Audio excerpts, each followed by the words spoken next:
महान राजा थे और एक बार जब वो जंगल में गए शिकार करने के लिए और बहुत सारे जानवरों को मारा, निर्दयी जो वो थे जो एकदम छोटे छोटे जानवर थे, जो कुछ बेचारे डरपोक होते हैं, उनको भी मारा। और मारने के बाद एकदम जब थक गए तो घर पे आए और घर पे आने के बाद इतना सारा पाप कर्म करने के बाद बुद्धि क्या हो गई उनकी, पूरी तरह से भ्रष्ट हो गई। अब उनको क्या होने लगा, उनकी बुद्धि काम करना बंद कर दी और वो माया में पूरी तरह से चले गए। इतने विद्वान व्यक्ति थे वो। लेकिन कहते हैं कि जब हम मटेरियल एंजॉयमेंट करते हैं या भौतिक चीजों की आसक्ति में आ जाते हैं तब हमारा बुद्धि क्या होने लगता है, काम करना बंद कर देता है।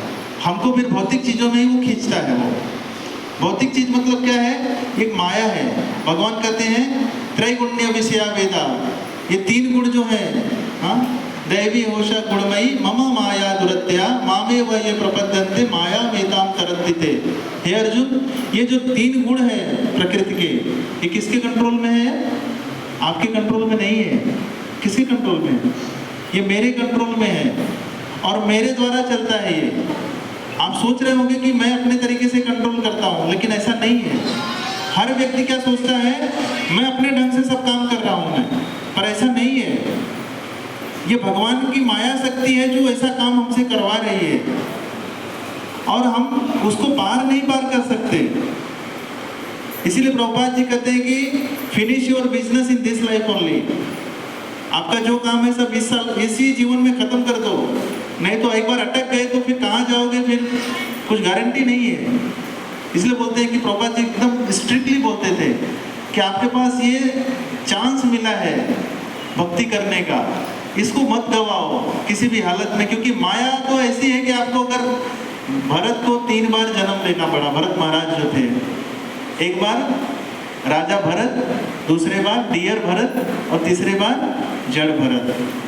डियर भरत मतलब हिरण के रूप में आए वही भरत महाराज। क्यों? क्योंकि माया के चक्कर में फंस गए।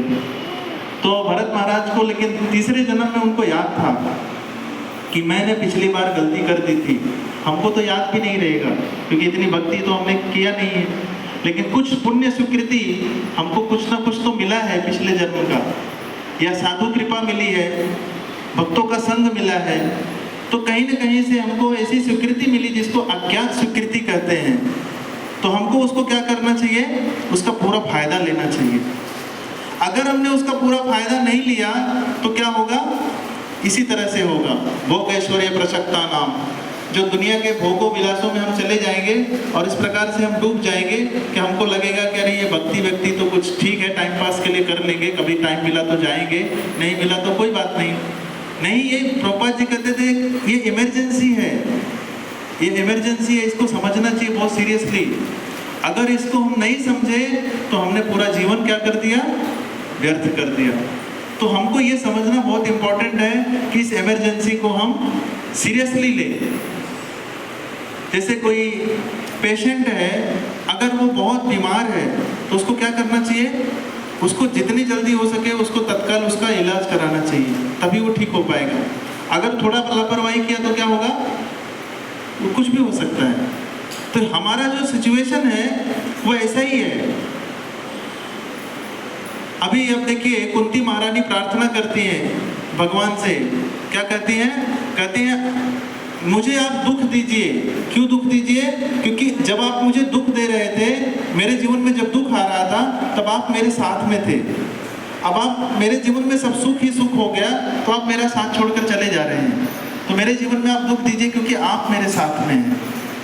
तो भगवान कहते हैं कि मैं किसी का साथ नहीं छोड़ता हूँ, खास करके भक्तों का। नामे भक्त्या प्रणश्यति।